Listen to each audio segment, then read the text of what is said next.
আসসালামু আলাইকুম নয়াজান cook and ব্লগছলৈ পুনৰবাৰ স্বাগতম জনাইছোঁ। আজি মানে মই মাংসৰে পিঠা বনাইছিলোঁ আৰু খাবলৈ বহুত সোৱাদ লগা হৈছিলে, সেইটো কাৰণে ভাবিলোঁ আপোনালোকৰ মাজতো শ্বেয়াৰ কৰোঁ। কেতিয়াবা মন গ'লে এনেকুৱাকৈ বনাই খাব পাৰিব। সেইকাৰণে যদিহে আজিৰ এই ৰেচিপিটো ভাল লাগে তেনেহ'লে প্লিজ মোৰ চেনেলটো ছাবস্ক্ৰাইব কৰি থ'ব আৰু ফেচবুকত চালে মোৰ পেজটো ফ'ল' কৰি থ'ব।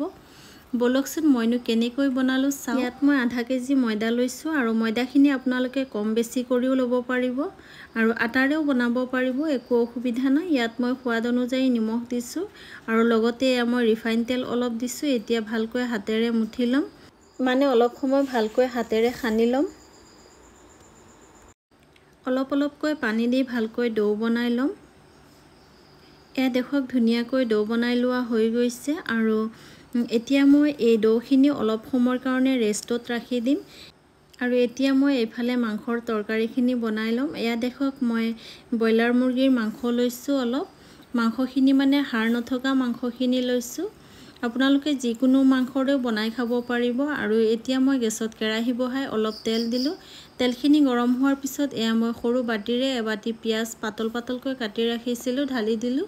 এতিয়া অলপ সময় ভাজি ল'ম আৰু অলপ সময় ভাজি লোৱাৰ পিছত এয়া মই মাংসখিনিও ঢালি দিছোঁ, মানে মাংসখিনি অলপ সময় ভাজি ল'ব। মাংসখিনি ভালকৈ ভাজি ল'লেহে মানে তৰকাৰীখিনিও খাবলৈ বহুত সোৱাদ লগা হয়।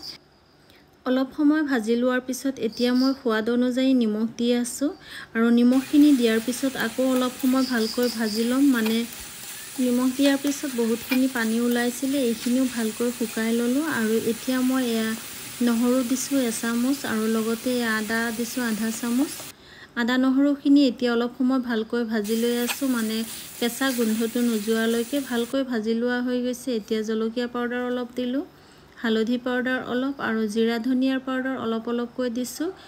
লগতে চিকন মছলা আৰু গৰম মছলাৰ পাউডাৰো অলপ অলপকৈ দিছোঁ। মানে একেবাৰে ঘৰতে যি মছলা আছে তাৰে বনাই আছোঁ আৰু একেবাৰে সাধাৰণভাৱে বনাইছোঁ, পিছে খাবলৈ বহুত সোৱাদ লগা হৈছিলে। আৰু এতিয়া মছলাখিনি অলপ সময় ভাজি লোৱাৰ পিছত অলপ পানী দিছোঁ। পানীখিনি দিয়াৰ পিছতো মানে অলপ সময় ভাজি এনেকুৱাকৈ পানীখিনি শুকাই ল'লোঁ। আৰু এতিয়া অলপ পানী দিলোঁ, মানে মাংসখিনি ভালকৈ সিজিবলৈ। ঢাকনখন লগাই দিছিলোঁ অলপ সময়ৰ কাৰণে আৰু অলপ সময়ৰ পিছতে মানে ঢাকনখন আঁতৰাই লৰাই মই পানীখিনি শুকাই ল'লোঁ। মানে পানীখিনি ভালকৈ শুকাই ল'ব লাগিব। তৰকাৰীখিনি ৰেডি হৈ গৈছে আৰু এইফালে মই পুৰিৰ নিচিনা ৰুটি কেইখনমান বনাই লৈছোঁ, মানে সৰু সৰুকৈ ৰুটি কেইখনমান বনাই লৈছোঁ। এতিয়া মই এয়া মাংসৰ তৰকাৰীখিনিও মানে ঠাণ্ডা কৰি ল'লোঁ। গৰমে গৰমে দিলে মানে পিঠাখিনি ভাঙি যোৱাৰ নিচিনা হ'ব। আৰু এইফালে মই নাৰিকল পিঠা বনোৱাৰ দুটা কাটাৰ লৈছোঁ, মানে দুইটা বেলেগ বেলেগ ডিজাইনৰ আছিলে। এয়া চবৰ ঘৰতে থাকে আৰু বজাৰত এভেইলেবল পোৱাও যায়। আৰু এতিয়া মই এয়া অলপ ময়দা দিছোঁ, মানে ময়দাখিনি দিলে আঠা নালাগিব, সেইটো কাৰণে প্ৰথম বনোৱাখনত মানে অলপ ময়দা দি লৈছোঁ। এতিয়া ৰুটিখন দিয়াৰ পিছত অলপ মাংসৰ তৰকাৰী দি আছোঁ, মানে অলপ মানে ভালকৈ ভৰাই দিব লাগিব। অলপকৈ দিলে আকৌ খাবলৈ ভাল নলগা হ'ব, সেইটো কাৰণে মানে যিমান কেইখনমান বনাম ভালকৈয়ে দি বনাম। যেতিয়া নাথাকিব তেতিয়া পুৰি বনায়ো খাব পাৰি, সেইটো কাৰণে এতিয়া মই ভালকৈ দি ল'লোঁ আৰু এনেকুৱাকৈ ধুনীয়াকৈ কাটি লৈ আছোঁ। আৰু এয়া পিছে আমাৰ ঘৰত চবৰে মানে সৰু ডাঙৰ চবেই এয়া পিঠা কাটিবও পাৰে বনাবও পাৰে। কিয়নো দেখিবচোন ল'ৰা ছোৱালীয়ে যেতিয়া এয়া পিঠা বনোৱা দেখিব মানে তেতিয়া ক'ব দিয়া ময়ো এটা কাটিম। সেইকাৰণে কৈছোঁ এয়া পিঠা চবেই বনাব জানে। আৰু এয়া মই দীঘল চাইজৰে দুটা পিঠা কাটি দেখুৱালোঁ। প্ৰথমটো পিঠাত মই অলপ ময়দা দিয়াৰ বাবে ধুনীয়াকৈ উঠি গৈছে আৰু এতিয়া মই গোল চাইজৰে মানে এটা কাটি দেখুৱাম। আৰু মই প্ৰথমতে মানে জনা নাছিলোঁ যেন গোলটো বেছি ধুনীয়া হ'ব বুলি। বহুত দিন হৈছিলে মানে মই নাৰিকল পিঠাও বনোৱা নাছিলোঁ, সেইটো কাৰণে মানে মই গোলটো যেন ইমান ধুনীয়া শ্বেপ হ'ব মই বুজিব পৰা নাছিলোঁ।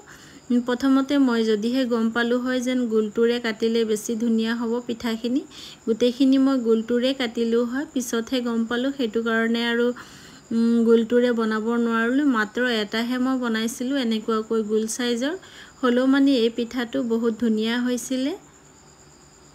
আৰু যদিহে আপোনালোকৰ ঘৰত মানে এনেকুৱা কাটাৰ নাথাকে তেনেহ'লে হাতেৰেও বনাই ল'ব পাৰিব। এয়া মই ৰুটি এখন ল'লোঁ আৰু ৰুটিখনতে তৰকাৰী অলপ দি লৈছোঁ। এতিয়া দেখক ছাইডখিনি মই এনেকুৱাকৈ ভালকৈ মাৰি দিলোঁ আৰু এতিয়া অলপ ডিজাইন কৰিবলৈ চেষ্টা কৰিম। মই পিছে হাতেৰে ভালকৈ নোৱাৰোঁ, তথাপিও মানে আপোনালোকক দেখুৱাবলৈ চেষ্টা কৰিছোঁ। আপোনালোকে অলপ দেখিলে গোটেইখিনি নিজে কৰিব পাৰিব, সেইটো কাৰণে ভাবিলোঁ এখন বনাই দেখুৱাই দিওঁ। আপোনালোকৰো অলপ সহজ হ'ব আৰু ঘৰত বনাই খাবলৈ হ'লে মানে ডাঙৰ ডাঙৰকৈও বনাই খাব পাৰিব। এয়া মই গোটেইখিনি বনাই ল'লোঁ, এতিয়া ভাজি ল'বহে লাগিব। এইফালে মই গেছত কেৰাহী বহাই দিলোঁ আৰু এয়া মই ৰিফাইন তেল দি আছোঁ। আপোনালোকে যিকোনো তেলেৰেও মানে ভাজি ল'ব পাৰিব। তেলখিনি ভালকৈ গৰম হোৱাৰ পিছত এয়া মই এতিয়া পিঠা অলপ দিলোঁ। পিঠাখিনি দেখিছেনে কিমান ধুনীয়াকৈ ৰঙচুৱাকৈ ভাজি লৈছোঁ। আৰু গোটেইখিনি পিঠাই মানে মই এনেকৈয়ে ভাজি ল'লোঁ। গোটেইখিনি পিঠা ভাজি লোৱা হৈ গৈছে। এতিয়া অলপ সময় ঠাণ্ডা হ'বলৈ দিছিলোঁ আৰু এয়া পিছত মই প্লেট এখনতে লৈছোঁ। দেখিয়ে গম পাইছে পিঠাখিনি খাবলৈ বহুত সোৱাদ লগা হৈছিলে। আপোনালোকে কেতিয়াবা এনেকুৱাকৈ বনাই খাবচোন। পিঠাখিনি যিকোনো মাংসৰে বনাই খাব পাৰিব আৰু আপোনালোকে কেতিয়াবা এনেকুৱাকৈ বনাই খাই চাব, যিসকলে বনাই খোৱা নাই। খাবলৈ পিছে বহুত সোৱাদ লগা হয় দেই। আৰু যদিহে আজিৰ এই ৰেচিপিটো ভাল লাগে তেনেহ'লে লাইক এটা কৰি দিব, বন্ধু পৰিয়ালৰ সৈতে শ্বেয়াৰ কৰিব। আজিলৈ ইমানতে সামৰিছোঁ। আকৌ আহিম অন্য এটা ৰেচিপি লৈ। আল্লাহ হাফিজ।